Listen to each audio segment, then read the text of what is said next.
Well, good evening, everybody. It is an evening. Well, it's 6:30 in where I live. A big, horrible grey cloud has just appeared, literally over there, and I think that's the last time. Hardly saw the sun today. Didn't see it all yesterday. Apart from right at the evening, so it's as though it's funny at the moment, or spring and summer here, but all of a sudden in the evening it becomes lovely, and it's like you sort of, and this is what you could have had all day if you didn't live in southwest Scotland.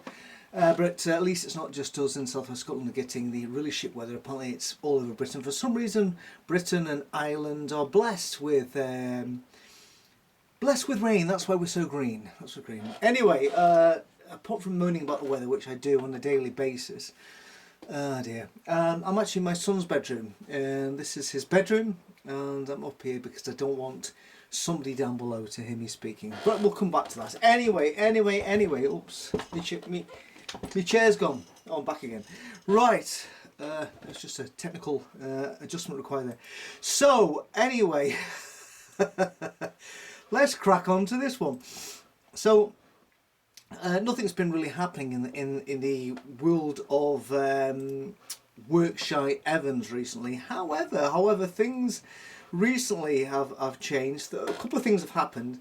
Bizarrely, 9 hours ago, he actually put up really nice to see the green shoots.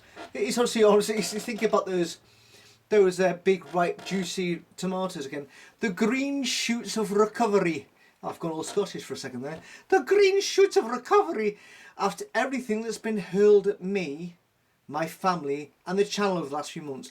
So the next thing is he's shown up how April 345 new subscribers, May 78 new subs, June 265 subs. To all this stuff by me, thank you. However, what he doesn't address is the fact that his patrons and Patreon have actually now reached an all-time low.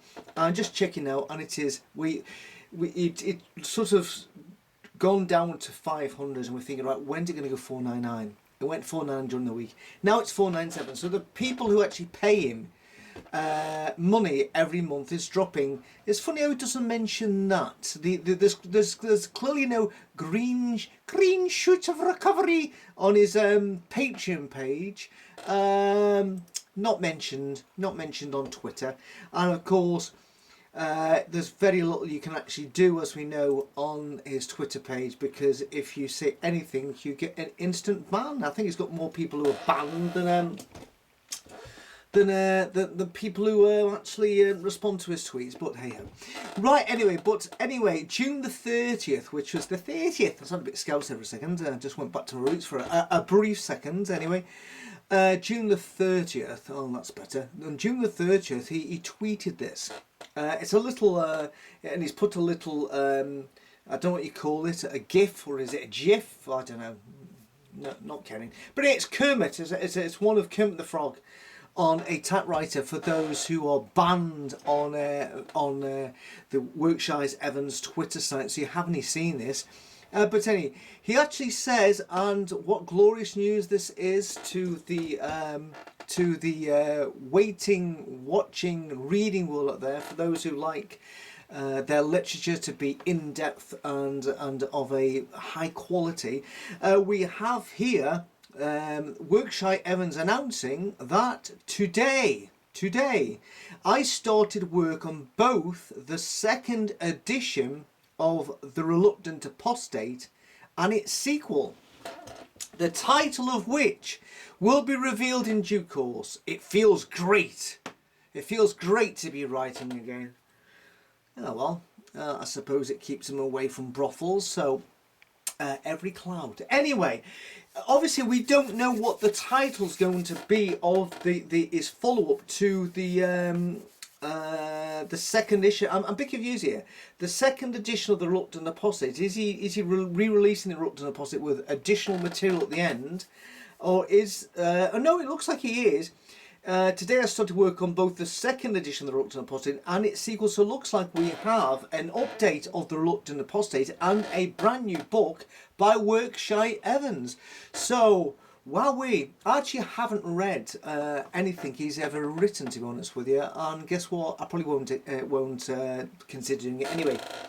But as we do know that things that I've seen quoted in books he's written, he isn't shy in saying in his, you know, his life story what he gets up to with little Lloyd. So I think, you know, I've come up with some titles of the sequel of my own, which Lloyd, if you're watching, you can use any of these titles if you feel they are suitable.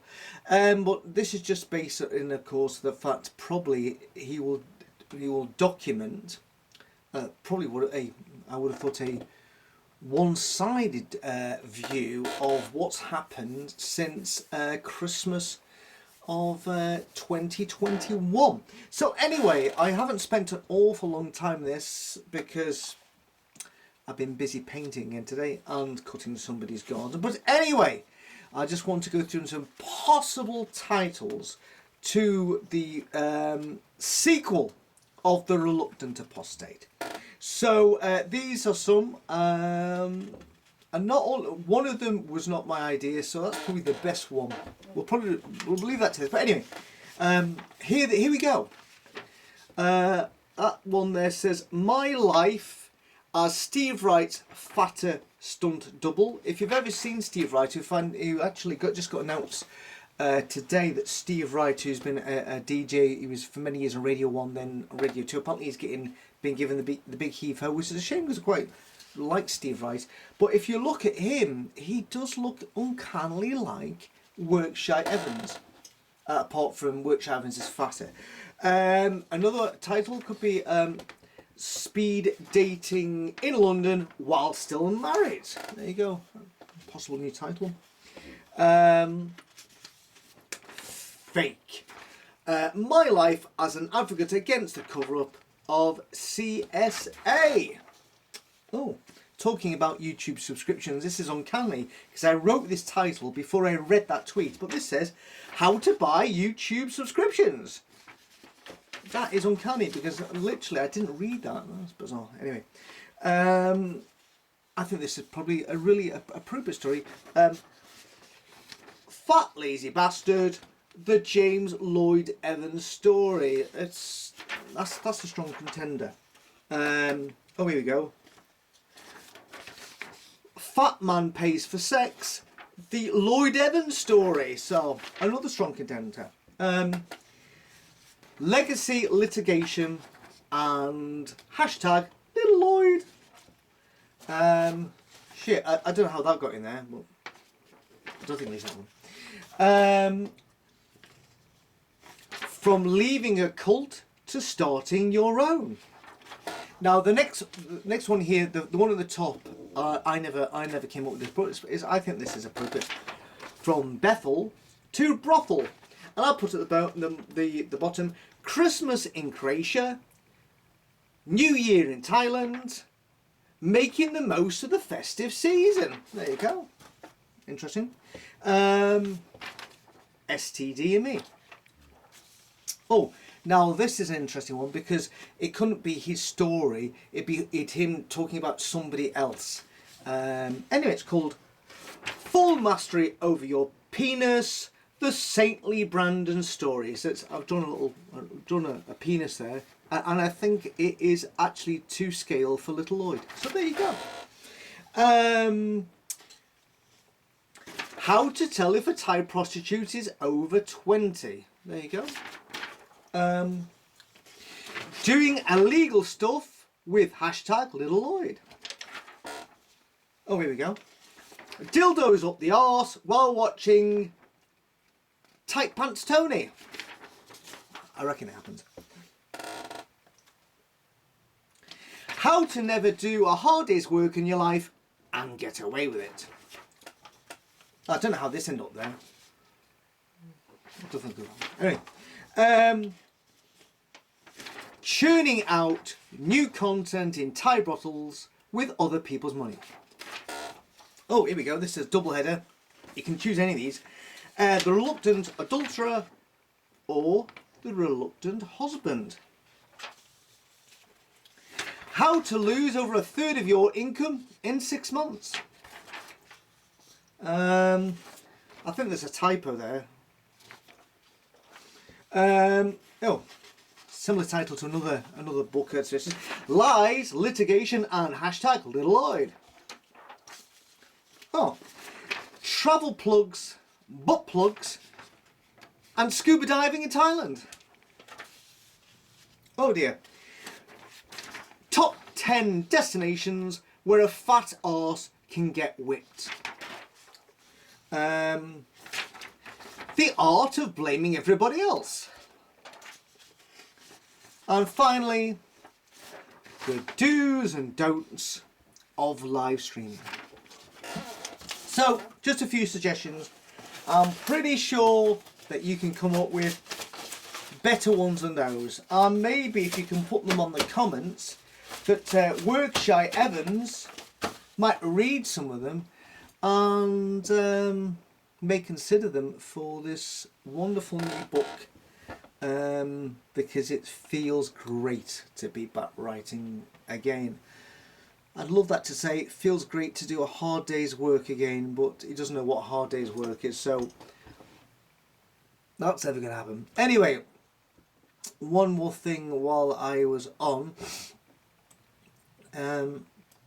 This is the video I was going to do, and sorry, it isn't the Tower Babel one because I've been really busy working again this week, driving, painting, gardening, you name it. Everything that Workshy Evans will never do in his fat, lazy bastard life of his. Anyway, sorry, not just below me, because I obviously share this house with my wife, and it used to be my son, but he's away. And it's a guy moved in after we moved in, and he lives in the ground floor flat, and we have the masonette above him. And he appeared one day, this elderly man from Kent. I said Kent, not, yes, I said Kent. And basically he turns up, and because he's an older man, we sort of took him under our wing as a family, because he moved up here on his own. And it wasn't that this is his holiday home, he was coming here to stay. And he's a rich old Kent, so he is. He sold a home down in Kent prior to buying the flat down below, and he paid the flat below in cash. And he sold his old home in Kent for nearly $500,000, so he's a rich guy. But anyway, although you wouldn't believe it. And basically, as we started to invite him up for dinner, and I used to make curry and send him down curry, and then he used to come round for Sunday lunch and barbecues, however, and whatever. Well, not barbecues this year, we've had one this year because the weather's been pure pish. And basically, he started inviting us down to his, where he'd put in a couple of those really cheap pizzas for a guy who's fantastic loaded. He'd put in these the cheapest pizzas you could ever buy and put them in the oven, and make these, you know, salads with all sorts in them, you know, just undescribable things that you wouldn't usually find in a salad. But anyway, you salad and that, so fair dues. But it became increasingly obvious as you spoke to him that he had a problem with immigrants in this country, and it was clearly in the mould of Nigel Farage, and clearly voted for Brexit, even though Scotland never voted for Brexit as a country, because Scotland is a country. But unfortunately, because we are in this disunited kingdom, it meant that we came out of Europe, which stopped our freedom of movement in Europe.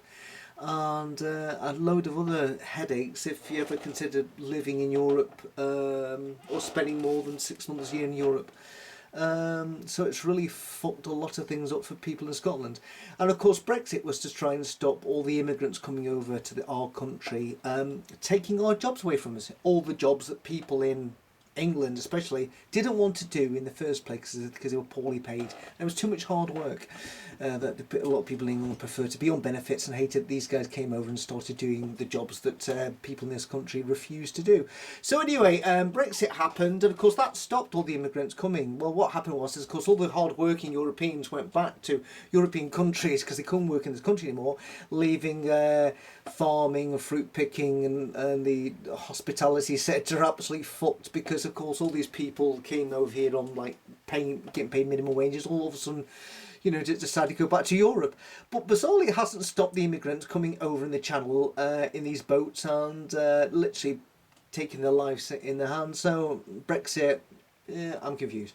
So anyway, getting back to our neighbour down below us, basically he kept going on about these immigrants all the time, and it came to the point where last week he excelled himself in his true colours of utter racism, because I've seen racists on the TV before and I've thought to myself, oh my god, you know, how do these people in this world really exist who hate somebody purely because of the colour of their skin? There's a lot of reasons why you may dislike somebody or a group of people or maybe a nation, but to actually hate a whole continent is quite extraordinary. But yes, basically, based on how dark the colour of your skin is how much his sort of hate rate goes up in a sort of graph scale. And basically he came out with a bunch of things, a few things I won't say because they are absolutely outrageous. But anyway, England won the World Cup in '66. They haven't won it since because, according to him, there's too many black players playing for England now, despite the fact that France have won it recently twice and half the team was full of black players. So go figure that one out. Black people have never invented anything. Black people have never invented anything. Ironic from the man who absolutely worships Elvis Presley. All I hear coming up from the poor soundproofing between his flat and where we live is "That's All Right, Mama." Things like that. Bizarrely, the blacks did invent quite a few things. They invented most modern music, the blues, soul, Motown, funk, gospel. I could just go on and on and on. And in fact, in the latest Elvis biop film, it sees a young child Elvis, you know, sneaking into where the blacks used to sort of perform, getting all the moves and all the musical ideas from the blacks. And Elvis, I think, you know, one of his early big hits was actually originally written and sung by a black woman. In fact, a lot of his early hits were sung and written by black people. But subsequently, it doesn't fit in with his white racist narrative, so he decided he's not going to see the new Elvis film because he just likes to think that Elvis created rock and roll all on his own and it is a white man's exclusive club, when in fact if it wasn't for the black man in America, you know, actually writing about their lives and slavery and their roots and everything else, that music as we know would be completely different, because as we know that they were doing these recordings. The people in Britain in the early 60s then all of a sudden started to listen to them like jazz and what have you, and they started then doing cover versions of black musicians in America, being successful here, then going back to America and then telling Americans, by the way, this music was created in your own country. The Rolling Stones, for instance, the Beatles. I could go on. Eric Clapton. Well, I could really go on and on, but I won't. So bizarrely, you know, yeah, according to him, blacks have invented anything. They actually created his hero Elvis Presley. Other things which he said is that you cannot. He was on about Marcus Rashford. Marcus Rashford is an English football player.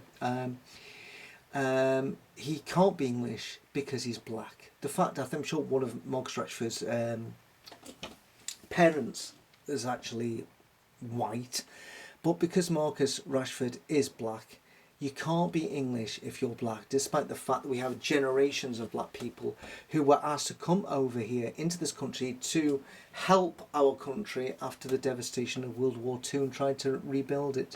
Came over here built things, work jobs, creative families, but yet apparently they're not English because, bizarrely, because of their colour of skin, because they're black. He had neighbours when he was in Kent who were Poles.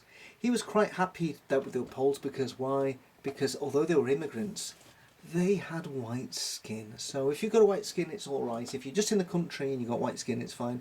But if you've been here like 3 generations and you've got black skin, you still aren't English. Because according to him, keep England white. There's loads of other things. He told an awful racist joke about Diane Abbott, a black Labour MP, and gorillas, but I won't go into it because it's really offensive. And he actually said that the people from Africa have on a different evolutionary scale to ourselves. Now this is the same thinking which allowed the Europeans to go into Africa, steal all their natural resources and steal the people, because they believed they weren't like white man and they were closely related to apes and gorillas than white men, so they were treated like animals. And yet, 250 years later, there are still people like him who have this mindset. It is absolutely staggering. I can't believe it. He said in America, once the blacks were given, when slave labour was abolished, that the Americans should have sent them all the way back to Africa. Bizarrely, and in the same sort of ships that they came over from Britain, British ships, Portuguese, Spanish, the Dutch, brought them over to America when many lost their lives, and sometimes he just threw them overboard, chained. It's staggering, and the only reason why the blacks deserved what they were is because they were on a different scale to us. That they deserved everything they got because they hadn't invented guns.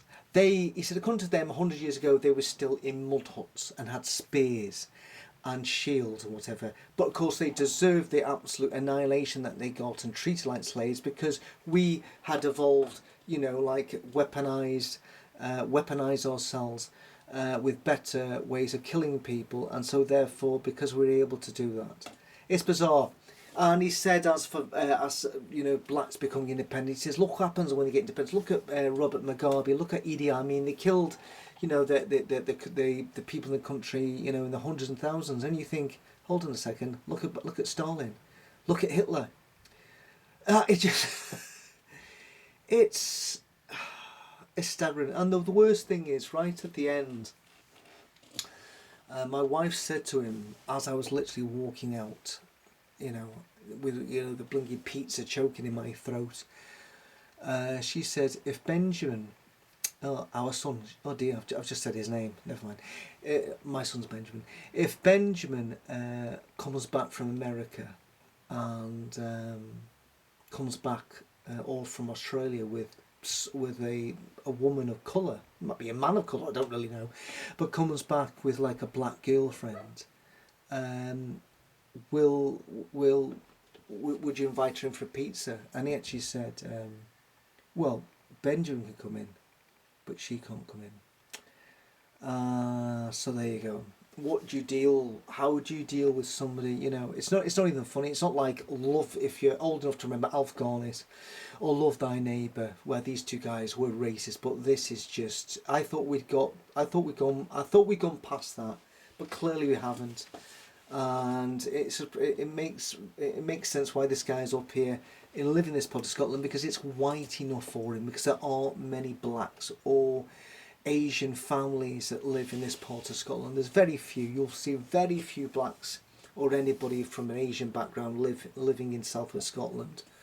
You'll see a lot more obviously if you go to Glasgow, but hardly any at all. So maybe it's white enough for him. But there you go. It's a shock for me personally to be in the company of something like that, and the difficulty is because this guy's our neighbour. We have to get on with him, and I do not know how I can never have this guy in my house again, because that's not anything I want to ever hear from anybody's lips ever again. Anyway, sorry to end up on a really low note, but That's a shocker. So anyway, in your comments, please put appropriate potential new book titles for Workshire's Evans' new manuscript, his new Booker Prize product in the offering.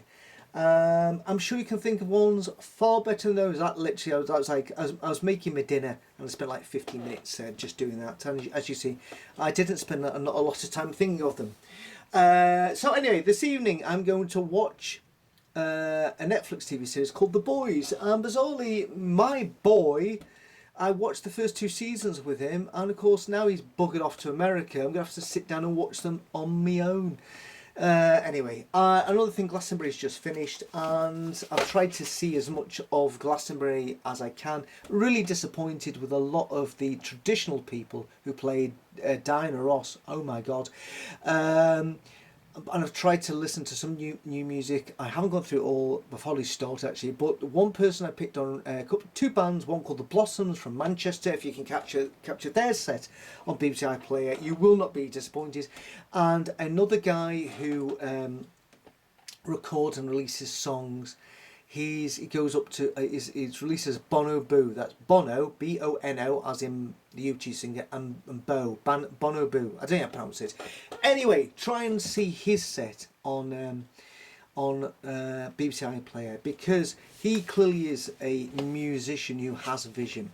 Amazing stuff. Although he does do a little bit of sampling, he has real players playing real music, and it is ambient, wonderful music. It's a sort of music that, if I've described this, the best way to describe it is that you hear in these sorts of exclusive little beach clubs. If you go to some resorts and where they've got little beach clubs, and it's the sort of music you'd hear in a sunny day, and you walk in and be hobnobbing it with them, with people that, I'd obviously get refused entry because of wearing my Speedos and my bum bag. But obviously, sorry, no Speedos and bum bag in here. But you'd hear the tunes wafting over as you're sitting down in your €7.50 deck chair. Well, sorry, it's a deck chair. It's deck chair in Blackpool. It's more a Plazy seat in Spain, but you get my drift. Anyway, that's it. Have a great evening. I'm going off to watch The Boys now. The Boys. And hopefully I won't hear any, and then if it gets too dark, I'm sure my neighbour down below will be setting fires to his white cross. Anyway, I'm off. Bye bye.